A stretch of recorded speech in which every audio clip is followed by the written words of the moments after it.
Thomas, ça tu ne va. savais pas dire en fait que tu visais le titre de meilleur buteur de la saison. Je ne le savais pas non plus. C'est une totale surprise pour moi. C'est une bonne surprise. Ouais, une bonne surprise. Ouais. Après ça, c'est du bonus.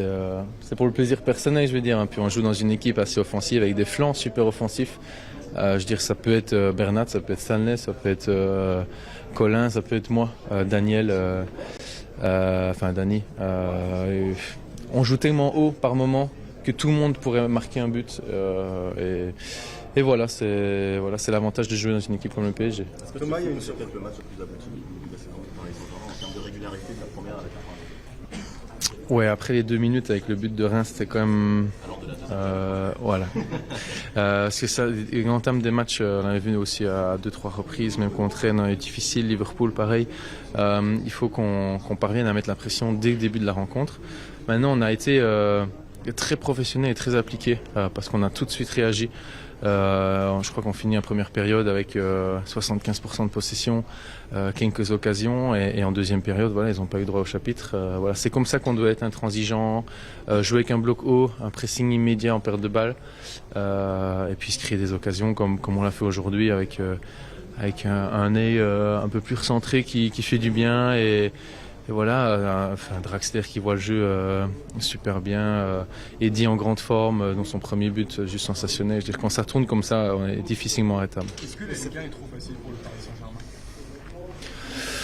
Saint-Germain? Non, je pense que la Ligue 1 augmente de niveau grâce au Paris Saint-Germain, parce que voilà, les autres équipes se rendent bien compte que s'ils veulent parvenir à suivre le rythme, ils doivent investir, ils doivent trouver des joueurs. Prendre des bons entraîneurs et je vois que des équipes comme Rennes, comme Lyon, comme Marseille, etc. font de bons transferts, ont de bons coachs et ça, je crois que c'est tout bénéfique pour la Ligue 1 que le PSG ait investi et ça va automatiquement relever le niveau. Bon, bien sûr, on a une équipe qui est légèrement au-dessus et bon, ça tout le monde peut le voir maintenant. Ça ne sera que bénéfique pour la Ligue 1, je pense, sur le long terme. Il y a une certaine sérénité qui se dégage de l'équipe, même quand elle est menée au bout de 2 minutes, Ouais. qui fait que vous savez que finalement, à la fin, vous allez pouvoir reprendre le dessus. Ouais, c'est un peu comme l'année passée en réalité. Hein.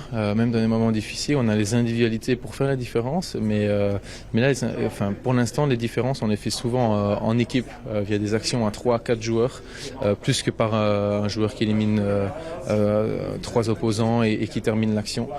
Je crois que c'est le but du coach, hein. Un jeu super simplifié, une touche, 2 touches, pouvoir combiner beaucoup de mouvements et pas trop de chichi en réalité. Et voilà, donc on parviendra toujours à faire la différence pour moi avec les qualités qu'on a. Thomas, ce record de 7 victoires en 7 matchs, est-ce que c'est Ouais. un négatif ou alors une motivation à relancer? Bon, je pense pas que c'était présent dans les têtes, absolument pas.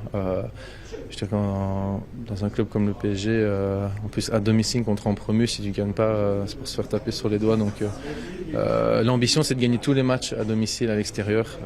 Les records, voilà, c'est bien pour les papiers, pour l'histoire, mais c'est pas quelque chose qui nous prend la tête. Les tribunes, on a eu l'impression que Neymar il provoquait beaucoup d'actions, mais il a aussi très énervé beaucoup les Rémois. Après, c'est un joueur qui peut frustrer vraiment les opposants. Il s'arrête, poser la balle, en rajouter un petit peu quand on lui rentre dedans, etc. Ça peut être assez énervant.